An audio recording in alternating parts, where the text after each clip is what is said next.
Mr. President, just last week in my home state of North Carolina, narcotics investigators from the Iredell County Sheriff's Office and the Gaston Police Department seized 5 pounds of fentanyl that was in possession of an illegal alien. It was enough to kill over 1 million people. That's nothing short of a weapon of mass destruction. Now, the reality is that's not just a public health crisis. It's a nightmare that is destroying families, shattering communities, and devastating our country.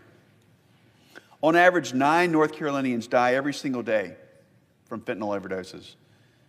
Enough fentanyl claims nearly 200 lives across every day. Fentanyl claims 200 lives across our country. And just last year, this silent killer took more than 70,000 Americans. But they're not just numbers. These are sons and daughters, their parents and siblings.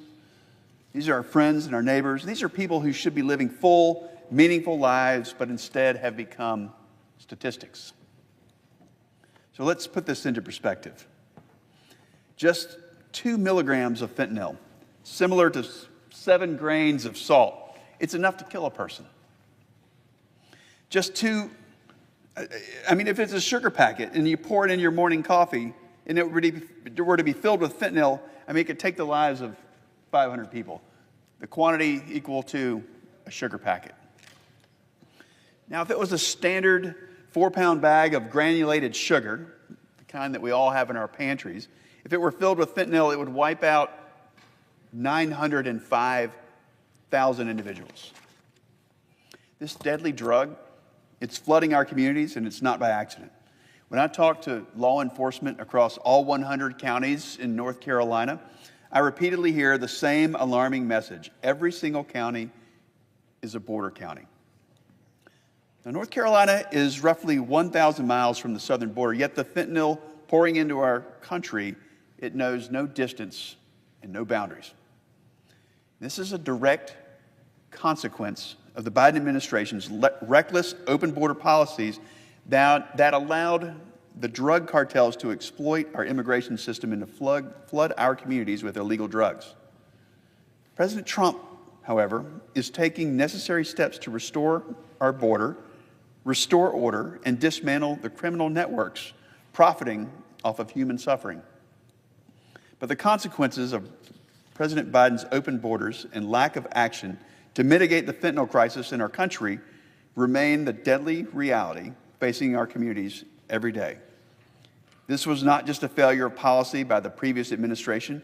It was a betrayal of the American people to put political agendas over our public safety. Now, even in the face of these staggering losses, Democrats continue to block bipartisan efforts to dismantle the criminal networks fueling the crisis. They refuse to support measures that would cut off the supply, crack down on traffickers, and strengthen our border security. So I ask my colleagues, how many more lives are you willing to sacrifice before standing up and saying enough? We can't afford to turn a blind eye to the sobering reality and traumatic consequences of this crisis. We need to make our streets safer, and we need to do it right now. That's why I proudly stand with my colleague, Senator Cassidy, in supporting the HALT Fentanyl Act. It's a common sense, bipartisan legislation that will give law enforcement the tools they need to close loopholes and stop criminals from evading the law by simply doing 2 things. First, permanently classifying fentanyl and related substances under Schedule 1. And second, increasing the sentences for fentanyl traffickers. This bill has already passed the House with strong bipartisan support, and now it's time for the Senate to do the same. So let's secure our streets, let's stop the flow of fentanyl, let's protect the American people, and let's do it before another innocent life is lost. I yield the floor.